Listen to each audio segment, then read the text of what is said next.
Hai. Selamat datang kembali di channel Min Donghua. Kali ini kita akan melanjutkan cerita Donghua, Apoteosis. Nggak pakai lama lagi, langsung aja kita ke ceritanya. Cekidot. Saat ini masih ada sedikit perbedaan dalam kecepatan gerakan setiap orang. Karena setelah terjatuh dalam jangka waktu tertentu, setiap orang menemukan bahwa meskipun tidak bisa terbang, mereka dapat mengubah bentuk tubuh dan mengatur kecepatan jatuhnya. Karena jika Anda menundukkan kepala dan anggota tubuh Anda berkontraksi, secara alami Anda akan terjatuh lebih cepat. Namun, jika Anda merenggangkan anggota tubuh dan mengembungkan pakaian Anda, kecepatan jatuh Anda akan sedikit lebih lambat. Saat ini, semua orang tidak yakin, dan semua orang mencoba yang terbaik untuk menyesuaikan kecepatan mereka. Kemudian, semua orang berkumpul. Pada saat yang sama, dengan gerakan yang begitu cepat, Loseng bergegas menuju tanaman merambat yang lebat. Di permukaan tanaman merambat ini, kekuatan hukum kehidupan misterius muncul. Mereka sepertinya memiliki pemikirannya sendiri. Ketika Loseng dan yang lainnya dikelilingi oleh tanaman merambat ini, tanaman merambat tersebut berubah menjadi cambuk panjang dan mencambuk ke arah semua orang. Saat tanaman merambat itu mencambuk, terdengar suara keras seperti ledakan petasan. Kecuali Loseng, semua prajurit segera memadatkan esensi pelindung tubuh, dan sebagian besar prajurit iblis memurnikan tubuh mereka. Tapi kekuatan yang terkandung dalam tanaman merambat ini jauh melampaui imajinasi semua orang. Karena di cambuk pohon anggur itu, esensi pelindung tubuh prajurit itu langsung hancur berkeping-keping. Kemudian terbanting ke dinding jurang, dan kemudian terus jatuh. Sayangnya, semua orang tidak bisa terbang, tidak bisa mengatur posisinya, dan bahkan tidak bisa mengelak. Tampaknya ada kekuatan khusus yang terkandung dalam tanaman merambat ini. Kekuatan ini memiliki daya tembus yang sangat kuat. Tidak peduli harta apa yang digunakan atau teknik apa yang digunakan, mereka selalu dapat menembus secara langsung dan menampar tubuh prajurit itu. Seolah-olah tanaman merambat ini tidak sekedar memukuli tubuh fisik, tapi bisa langsung mencambuk jiwa. Akibatnya, jeritan bergema satu demi satu di dalam jurang. Ekspresi setiap prajurit akan berubah total jika dia terkena tanaman merambat ini. Menghadapi pukulan tanaman merambat ini, hanya Loseng yang tampak sangat tenang. Meskipun kekuatan cambukan tanaman merambat ini sangat kuat, namun tetap saja angan-angan untuk menghancurkan tubuh senjata dewanya. Pukulan itu hanya membuatnya berputar sebentar, dan dengan arus hangat yang mengalir ke seluruh tubuhnya, dan dia dapat dengan mudah menghancurkannya. Namun, ketika dia berbalik dan melihat, dia melihat bahwa Ming Sui juga dipukuli oleh tanaman merambat itu, dan tubuhnya berguling-guling dengan cepat di udara tanpa kendali apapun. Jelas, Ming Sui sangat rapuh sama seperti sebelumnya. Saat menghadapi ngengat hitam, dia sangat ketakutan hingga dia hanya bisa memegang Loseng dengan erat. Tapi saat ini dia bertindak sangat kuat. Meskipun ekspresinya sangat pucat, tetapi ketika dihadapkan dengan cambuk dari tanaman merambat itu, dia bahkan tidak berteriak.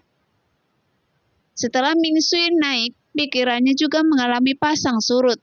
Meskipun dia tidak mengerti apa nasib dan masa depan Loseng, semua yang terjadi di sepanjang jalan membuatnya sangat memahami bahwa mengikuti Loseng jelas merupakan hal yang benar untuk dilakukan. Meskipun dia harus menjadi budak atau pembantu, namun dia tidak ingin menimbulkan masalah pada Loseng. Tetapi ketika bahaya terjadi di depan istana bawah tanah sekarang, dia pasti menjadi beban Loseng. Meskipun Loseng tidak mengatakan apa-apa, Ming Sui menyalahkan dirinya sendiri di dalam hatinya. Bagaimanapun, rasa sakit dari tanaman merambat ini langsung menembus ke dalam jiwa. Tetapi agar tidak membuat Loseng khawatir atau tidak disukai oleh Loseng, dia menggertakkan giginya dengan erat. Di bawah kekuatan ini, dia bahkan tidak menangis. Melihat adegan ini, Loseng tersenyum sedikit. sedikit merentangkan anggota tubuhnya, sedikit memperlambat kejatuhannya, dengan cepat mendekati Mingsu, kemudian memeluknya ke dalam pelukannya. Mingsu berusaha sekuat tenaga untuk menahan pukulan dari tanaman merambat ini. Dia sedikit terkejut ketika dia tiba-tiba dipeluk. Baru kemudian dia menyadari bahwa dia sebenarnya dipeluk oleh Lo Sheng, sehingga wajah cantiknya berubah warna kemerahan. "Biarkan saya pergi." Mingsu berjuang tanpa sadar, namun Lo Sheng menggelengkan kepalanya dengan ringan. "Tidak masalah, saya memiliki kulit tebal, jadi tidak apa-apa untuk mengambil 2 cambuk lagi." Mingsu mengerutkan bibirnya. Meskipun dia dengan hati-hati memutar tubuhnya, dia tidak berani melawan lagi. Kali ini dia dipeluk oleh Lo Sheng dan semua cambuk tanaman merambat dihalangi oleh Lo Sheng. Tapi jeritan di sekelilingnya terdengar satu demi satu di telinga Mingsu. Entah itu prajurit iblis, prajurit manusia, atau Aihu dan lainnya. Setiap kali mereka dicambuk oleh tanaman merambat, wajah mereka terlihat dengan ekspresi kesakitan yang luar biasa, dan mereka menjerit nyaring. Meski dipegang oleh Lo Sheng, Mingsu merasa sedikit malu. Namun entah kenapa, dia tiba-tiba merasakan sedikit perasaan bahagia di hatinya. Setelah dia naik, kerinduan aslinya akan dunia atas benar-benar hancur, dan suasana hatinya anjlok. Namun tidak ada obat penyesalan di dunia ini. Tapi sekarang dia tiba-tiba menyadari bahwa dia mungkin benar dalam memilih jalan kenaikan. Mungkin dewa telah mengaturnya seperti ini, mengizinkannya bertemu Lo Sheng di sumur kenaikan, dan kemudian mengikuti Lo Sheng secara tidak sengaja. Setelah banyak pejuang jatuh ke dalam jurang yang dipenuhi tanaman merambat, mereka dicambuk oleh tanaman merambat tersebut selama 1 jam penuh. Tidak sampai 1 jam kemudian, semua orang meninggalkan area yang ditutupi tanaman merambat yang lebat. Dan dasar jurang menjadi kosong kembali. Tapi wajah semua orang sudah sangat jelek. Rasa sakit seperti itu jelas merupakan sesuatu yang dapat ditanggung oleh kebanyakan orang. Bahkan di alam laut dewa dan alam dewa. Hanya saja pikiran para pejuang sangat kuat. Dan kemampuan mereka untuk menahan rasa sakit jauh lebih kuat daripada prajurit biasa. Dan itu seperti mimpi buruk. "Sial, istana bawah tanah apa ini?" raung seorang prajurit iblis. Bahkan para iblis yang terkenal dengan kulit kasar dan dagingnya yang tebal, kehilangan kesabaran sepenuhnya setelah dicambuk oleh tanaman merambat itu. "Saya mendengar Tuan Suci berkata bahwa jurang reinkarnasi ini tidak ada dasarnya. Jika Anda ingin mendapatkan manfaatnya, Anda harus bereinkarnasi di dalamnya berulang kali. Dengan setiap reinkarnasi, Anda bisa mendapatkan bagian dari warisan Tianshun kuno," kata prajurit iblis lainnya. Jelas, Sun bukan satu-satunya yang memasuki istana bawah tanah ini. Faktanya, ketika Sun memasuki istana bawah tanah ini, dia membukanya melalui kepala ular ke-6. Dan kali ini adalah kepala ular ke-7. Dan istana bawah tanah ini telah dibuka 5 kali sebelumnya. Jadi di atas patung Hydra sebelumnya ada kepala ular dengan 6 patah tulang. Mata Lo Sheng masih menatap ke bawah. Karena Sun telah mengatakan bahwa ini adalah kesempatan baginya untuk meningkatkan dirinya. Dia akan bertahan tanpa ragu-ragu. Meskipun dia sangat percaya diri dengan bakatnya, tetapi seperti yang dikatakan Sun, dengan cara ini dibandingkan dengan banyak orang jenius dari ras besar di dunia atas, yang tidak dimiliki Lo Sheng bukanlah bakat, tetapi sumber daya yang sangat besar. Oleh karena itu, di setiap langkah di dunia atas, Lo Sheng akan mencoba yang terbaik untuk mengumpulkan sumber daya dan kemudian menjadikan dirinya lebih kuat dengan cepat. Saat dia berpikir, suara malu-malu terdengar di telinganya. "Lo Sheng, bisakah Anda melepaskan saya?"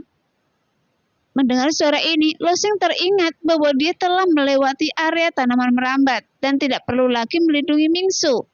Jadi dia mengendorkan pergelangan tangannya dan dengan lembut mendorong Mingsu menjauh dari pelukannya. Kemudian dia tersenyum canggung dan berkata, "Maaf." Wajah Mingsu sedikit merah, tapi kemudian dia tersenyum sedikit dan menatap ekspresi malu Lo Sheng. Dia merasa menarik di dalam hatinya. Dia berpikir dalam hati bahwa tidak peduli betapa sulitnya jurang di istana bawah tanah ini, dia akan mengikuti dari dekat loseng. Saat ini semua orang masih mempertahankan kecepatan konstan dan terus menembak ke bawah. Karena mereka baru saja memasuki istana bawah tanah dan langsung jatuh seperti ini. Mereka mungkin telah jatuh dalam jarak jutaan kaki. Dan mereka tidak tahu kapan ini akan berakhir. Tapi setelah mengalami cambukan dari tanaman merambat tadi, mereka menjadi semakin waspada. Saat ini, Loseng bertanya kepada Sun, "Apa yang akan terjadi jika kita turun lebih jauh?" "Hah? Coba saya pikirkan. Lagi pula sudah 100.000 tahun dan ingatan saya agak kabur." Sun ragu-ragu sejenak sebelum berkata, "Jika saya mengingatnya dengan benar, ronde kedua sepertinya tusukan segunung pisau yang menyiksa." "Hukuman gunung pisau?" Loseng tercengang saat mendengarnya. Meskipun Loseng tidak mengerti apa ini, tetapi mendengar namanya, firasat buruk tiba-tiba muncul di hatinya. Bagaimanapun, para pejuang yang memasuki jurang reinkarnasi berharap mendapatkan manfaat besar di istana bawah tanah ini. Hanya saja setelah merasakan tanaman merambat yang aneh tersebut, para pejuang ini juga memahami bahwa manfaat di istana bawah tanah ini tidak begitu mudah didapat. Meskipun sebagian besar prajurit mampu menahan cambukan tanaman merambat tersebut, kecuali Loseng dan Minsu, mereka semua menderita luka dalam ringan dan parah. Dan cambukan tanaman merambat juga membayangi hati banyak prajurit seperti bayangan. Karena gelombang pertama dalam jurang reinkarnasi ini sudah sangat sulit. Dan ujian yang akan mereka hadapi berikutnya mungkin lebih sulit lagi. Anda harus tahu bahwa para pejuang ini hanyalah pejuang berbakat dari 3-4 suci kelas 10 di alam Jin Luo. Entah itu tanah suci Magnolia, klan manusia, tanah suci bambu ungu dari klan Joye, atau bahkan tanah suci klan iblis. Itu bukanlah tanah suci yang sangat penting di antara klan mereka sendiri. Dan di antara para jenius yang dikirim oleh 3 klan, sejumlah kecil adalah pejuang alam laut dewa. Sementara sebagian besar adalah pejuang alam dewa. Kekuatan mereka mungkin sedikit lebih baik, tetapi bakat mereka jauh dari sebanding dengan prajurit istana ke-13. Terlebih lagi, memasuki jurang reinkarnasi, alangkah baiknya jika Anda bisa mendapatkan kesempatan untuk memperkuat diri, tetapi harta yang Anda peroleh harus diserahkan ke tanah suci. Tapi masalahnya adalah, begitu semua orang masuk ke dalam jurang, mereka langsung jatuh. Selain itu, mereka tidak bisa terbang di udara, jadi mereka pasti tidak bisa kembali sekarang. Saat semua orang merasa sangat tertekan, mereka melihat titik cahaya ungu melayang di udara di bawah jurang. Dan titik cahaya ungu ini berada dalam keadaan relatif tidak bergerak. Namun, karena setiap orang jatuh dengan cepat, dari sudut pandang visual, titik cahaya ungu tersebut terasa mengalir deras ke arah semua orang dengan cepat. Titik cahaya apa ini? Seseorang dengan mata yang cepat dan tangan yang cepat mengulurkan tangannya untuk menangkap sekelompok titik cahaya ungu yang jatuh. Hei, ini adalah pola dewa. Pola ketuhanan yang sangat kuno. Sepertinya titik cahaya ungu ini bisa membantu kita kembali ke pintu masuk. Loseng dan Mingsu juga menangkap titik cahaya ungu.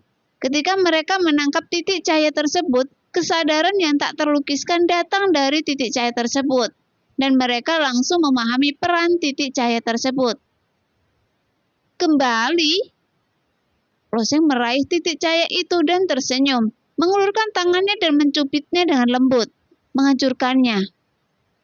Saya pikir ketika penguasa surgawi kuno membangun jurang reinkarnasi ini, dia tidak benar-benar ingin memimpin para pejuang ke dalam jurang tersebut. Meskipun jurang tersebut penuh dengan bahaya, penguasa surgawi kuno masih memberi mereka kesempatan untuk menyesal. Dan beberapa pejuang yang awalnya mundur secara alami sangat gembira. Setelah memahami penggunaan pola dewa ini, Mereka masih khawatir tentang bagaimana cara berhenti, tetapi sekarang pola dewa seperti itu muncul di depan mereka. Jadi bagaimana mungkin mereka tidak bahagia? Kemudian mereka dengan cepat mengaktifkan pola dewa di tangan mereka. Segera seberkas cahaya lavender menyelimuti sosok mereka, dan pada saat yang sama, mereka menghentikan kejatuhan mereka, dan kemudian berubah menjadi cahaya ungu yang keluar dengan kecepatan yang sangat cepat, naik dengan cepat menuju langit. Dalam sekejap mata, jumlah prajurit di jurang reinkarnasi berkurang sekitar setengahnya. Saat ini mata Loseng tertuju pada Mingsu yang memegang titik cahaya ungu dan merenung. Dan dia bertanya, "Apa rencana Anda?" Setelah mendengar kata-kata Loseng, ekspresi Mingsu sedikit memadat. Sejujurnya, Mingsu tidak mau menambah sedikit masalah pada Loseng, sama seperti perjalanan ke alam Jin Luo ini, untuk membuktikan nilainya. Dia memeriksa informasi alam Jin Luo siang dan malam, hanya untuk Loseng, sehingga saat ditanya dia bisa memberikan sedikit bantuan. Mingsu dapat menyerap dan melengkapi pengetahuan terperinci ini, tetapi kultivasi dan kekuatannya hanya terakumulasi secara perlahan dari hari ke hari. Sekarang dia tinggal di jurang reinkarnasi, itu hanya akan membawa masalah bagi Loseng. Jadi ketika dia mengetahui bahwa titik cahaya ungu ini memungkinkannya untuk kembali, reaksi pertamanya adalah pergi. Tapi setelah Mingsu berpikir sejenak, dia tidak mengaktifkan pola dewa di tangannya. Dia hanya membalikkan tangannya dan menyingkirkan titik cahaya ungu. "Saya ingin bertahan." Meskipun dia tahu akan ada bahaya, Mingsu masih ingin melihat seberapa jauh dia bisa bertahan dalam jurang reinkarnasi ini. Faktanya, Mingsu sendiri memperhatikan bahwa karakternya tampaknya dipengaruhi oleh Loseng, dan kepercayaan dirinya pulih sedikit demi sedikit.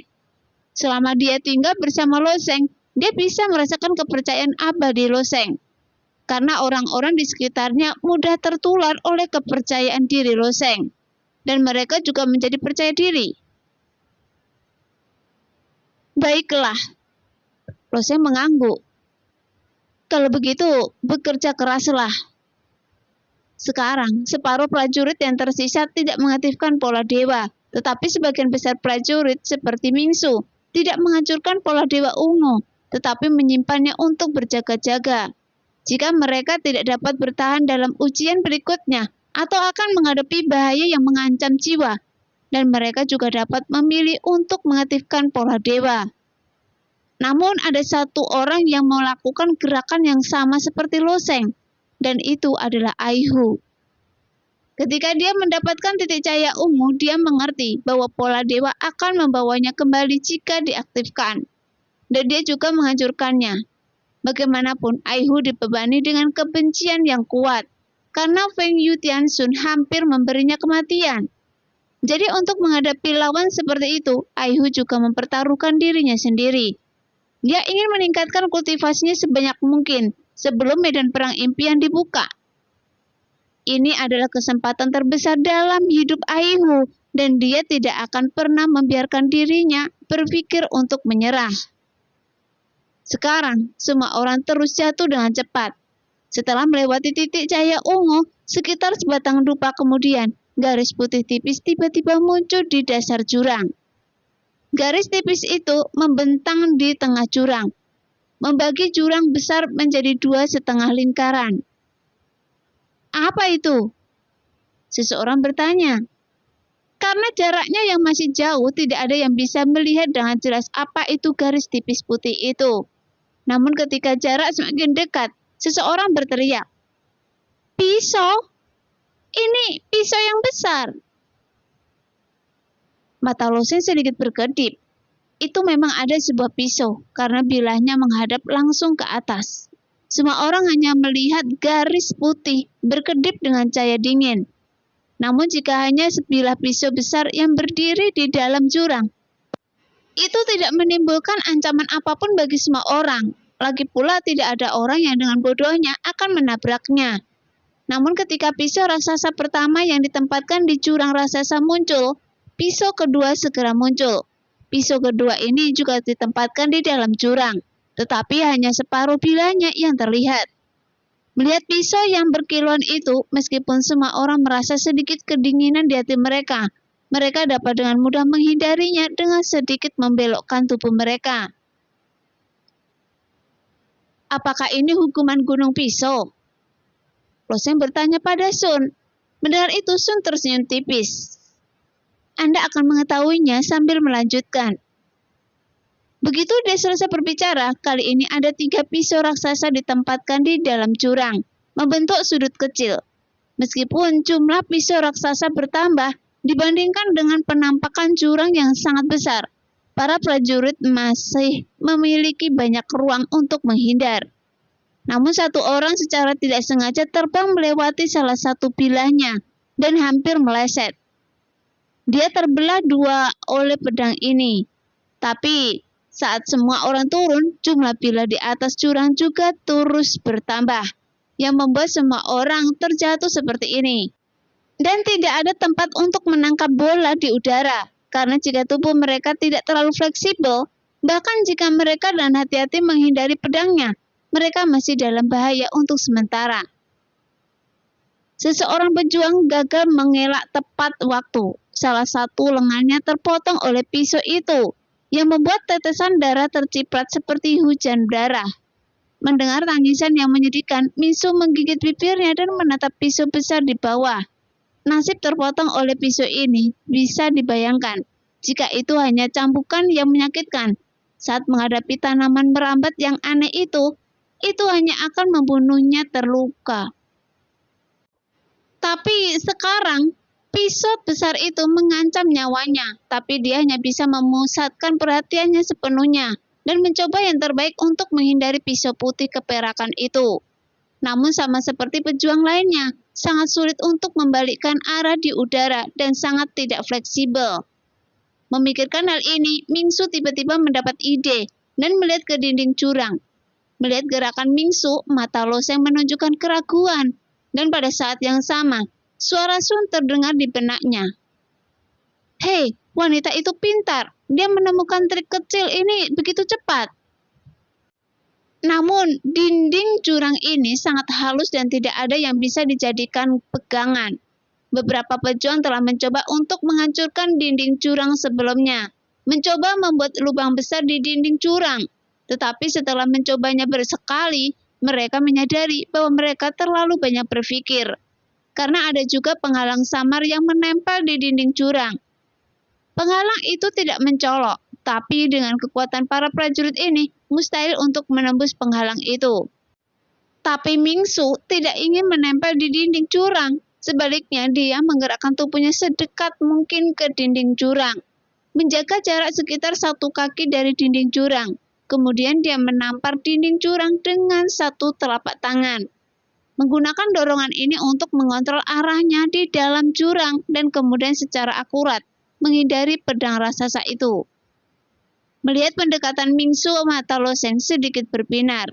Semua orang jatuh dari udara dan tidak bisa terbang, sehingga sangat sulit untuk menghindari pedang besar itu. Jika orang tidak bisa menghindar, maka orang tersebut akan langsung terpotong oleh pedang itu. Jadi cara ini memegang efektif. Lagi pula para pejuang yang bersedia tinggal di jurang ini, semuanya adalah orang-orang dengan kemauan yang kuat. Menghadapi pedang raksasa yang bersinar dengan gaya dingin, semua orang sedikit ketakutan. Tetapi semua orang menggertakkan gigi dan langsung meniru gerakan Mingsu. Dan mereka semua menyesuaikan posisinya agar lebih dekat ke dinding jurang. Jadi di dalam jurang terjadi pandangan seperti ini. Semua prajurit menempel di dinding jurang. Setiap kali gelombang pedang yang dipasang di dinding muncul di bawah, para prajurit ini akan menghantam dinding satu demi satu, menginjak dinding jurang secara tiba-tiba. Sementara beberapa prajurit hanya membenturkan tangannya ke dinding jurang sehingga melewati gelombang pedang. Namun saat semua orang terus bertarung, jumlah bilahnya juga bertambah. Pada awalnya hanya ada 2 atau 3 bilah raksasa yang ditempatkan secara rutin di dinding jurang bersama-sama. sehingga ruang yang tersisa untuk dilalui semua orang semakin kecil. Loseng mengulurkan tangannya dan dengan lembut mengetuk dinding batu. Dia bergerak 2 atau 3 kaki melintasi jurang. Sasarannya adalah celah yang mengalir keluar dari bilahnya. Celah itu berukuran sekitar 5 atau 6 kaki, sehingga memungkinkan loseng melakukannya masih sangat kecil untuk dilewati satu orang. Tapi ketika loseng menyesuaikan posisinya dan bersiap untuk bergegas menuju celah, suara pop keras lainnya datang dari telinganya. Tapi itu adalah prajurit iblis yang tiba-tiba menabrak dinding jurang di sisi lain, dan reaksinya adalah kekuatan. Sepertinya gajah yang langsung menuju celah di tengah. Loseng dan prajurit iblis jatuh ke ketinggian yang sama. Jika mereka berjuang untuk celah tersebut, satu orang pasti akan tersingkir. Tapi masalahnya adalah Loseng mengerahkan kekuatannya terlebih dahulu, dan kekuatan telapak tangannya yang dia tampar ke dinding jurang tadi tidak terlalu kuat. Jika kekuatannya terlalu kuat, dia mungkin akan langsung mengenai ujung lain dari dinding jurang itu. Jadi secara alami, Loseng menyesuaikan bentuk tubuhnya agar sesuai dengan celah ini. Tapi prajurit iblis ini berbeda. Dia datang dari belakang dan mungkin melihat Loseng terbang menuju celah. Prajurit iblis itu menghantamkan tinjunya ke dinding jurang, dan seluruh tubuhnya seperti bukit. Setelah banyak prajurit menyesuaikan posisi mereka juga mengerahkan tubuh mereka ke celah yang dibentuk oleh bilah rumit di bawah. Semua orang secara otomatis akan jatuh ke dalam celah itu tanpa bergerak. Saat mereka tiba-tiba mendengar suara yang begitu keras, mata semua orang juga bergerak. Loseng, hati-hati! Ming Sue yang berada di bawah tampak kaget saat melihat pemandangan ini. Keluar dari sini! Prajurit iblis itu mencibir setelah menyesuaikan arah. Dia bahkan memukul Loseng langsung dengan baunya. Prajurit alam iblis ilahi ini setinggi gunung, dan dia juga memiliki tanduk tengkorak emas di bahunya. Terlepas dari bilah padat di bawah, jika Loseng benar-benar terkena, seluruh orang takut mereka akan hancur. Prajurit lainnya memandang Loseng dengan sedikit rasa kasihan di wajah mereka, menjadi sasaran para prajurit iblis di jurang maut. Jadi Loseng memang tidak beruntung. Prajurit iblis ini juga merupakan salah satu jenius terbaik di Tanah Suci sekelas 10. Selain itu, budidayanya di alam dewa jauh lebih tinggi daripada Loseng. Tetapi pada saat ini, wajah orang suci iblis di luar istana bawah tanah tiba-tiba berubah, dan dia tidak bisa menahan untuk tidak mengutuk. Idiot! Meskipun para tuan suci ini tidak dapat memasuki jurang reinkarnasi, setiap gerakan di dalam jurang tersebut masih terlihat. Tuan suci iblis ini baru saja menguji kekuatan Loseng dan tidak bisa menekan Loseng. Bahkan jika dia menekannya 2 kali dengan jarinya. Jadi dia juga mengetahui kekuatan Loseng sendiri dengan sangat baik. Apalagi alam laut dewa. Dari segi kekuatan saja, rata-rata prajurit alam dewa jauh dari lawannya. Faktanya, para prajurit dari 3 tempat suci kelas 10 semuanya hadir, dan Yuhu juga menyaksikan keseluruhan prosesnya. Namun karakter para prajurit klan iblis selalu sombong dan ceroboh, dan dia sengaja mendekati Loseng. Jadi penguasa suci ras iblis juga memiliki beberapa penyesalan. Dia memahami karakter anak-anak ini di Tanah Suci, tetapi dia tidak menyangka bahwa Yuhu akan menyusahkan Loseng. Jika Yuhu seperti ini, mungkin akan menderita kerugian besar. Pada saat ini, Loseng sudah berada di atas celah tersebut, menghadapi dampak Yuhu. Loseng melirik sedikit ke belakang. Setelah mengunci celah lain, ekspresinya sedikit mengembun, dan gelombang agung muncul dengan cepat di tubuhnya. Pada saat yang sama, Yuhu membalikkan tubuhnya ke samping, mengarahkan tanduk tengkorak di bahunya ke arah Loseng, dan membantingnya. Tuar. Meskipun itu adalah tabrakan fisik, suara yang meletus sama kerasnya dengan guntur. Saat Yuhu menabrak Loseng, matanya sebesar lonceng tembaga menatapnya. Dia melihat ke bahunya, dan tengkorak emasnya hancur karena benturan. Ini adalah artefak kelas 2 membunuh binatang bercula badak level 12. Tapi bagaimana bisa dihancurkan berkeping-keping oleh anak manusia ini? Tapi masalah terbesar Yuhu bukanlah masalah tengkoraknya pecah berkeping-keping. Saat dia dan Loseng bertabrakan, keduanya terdorong menjauh oleh dampak satu sama lain yang menyebabkan keduanya jatuh dengan cepat. Dan sudah sangat dekat dengan pedang raksasa itu. Karena tabrakan ini, keduanya berada jauh dari celah di tengah bilahnya. Pada saat ini, Yuhu ingin menyesuaikan diri, tapi sudah terlambat untuk menemukan celah lain, sehingga ada ekspresi putus asa di wajahnya. Tapi sebelum putus asa, dia langsung mengaktifkan titik cahaya ungu, berharap dia bisa kembali ke istana bawah tanah melalui pola dewa ini sebelum dipotong-potong oleh pedang besar itu. Adapun Loseng, sebelum dia bertabrakan dengan Yuhu, dia telah menghitung kekuatan pantulan terlebih dahulu. Dia dan Yuhu seperti dua kelereng yang bertabrakan. Saat Loseng keluar dari pantulan, seluruh tubuhnya terbang masuk arah lain. Dan kebetulan ada prajurit iblis lain di arah itu. Prajurit iblis telah menyesuaikan sudutnya lebih awal. Dia awalnya berpikir bahwa dia akan melewati celah ini dan melewati lapisan pedang ini tanpa rasa khawatir. Melihat Loseng terbang ke arahnya, prajurit iblis itu tertegun dan kemudian dia meraung keras. "Anda berani?" Tuar! Sebelum prajurit iblis itu menyelesaikan kata-katanya, Loseng bersendiri tidak bisa mengendalikan momentum dampaknya. Dia langsung menjatuhkan prajurit iblis itu, tetapi tubuhnya berhenti dengan mantap di atas celah. Pada saat ini, pedang raksasa itu membentuk jaring mematikan dan mendekati semua orang, kecuali Yuhu dan prajurit iblis lainnya yang baru saja disingkirkan oleh Loseng. Semua orang menghadapi jaring yang terbentuk dari pedang, yaitu celah antara bilah, aman dan sehat. Seluruh tubuh Yuhu jatuh langsung ke pedangnya, tapi saat dia terpotong oleh pedang raksasa itu, cahaya ungu tiba-tiba menyelimutinya, kemudian dia dengan cepat pergi ke atas. Nah, demikianlah cerita hari ini. Terima kasih yang sudah menonton video Min Earth sampai selesai. Sampai jumpa di video selanjutnya. Bye-bye.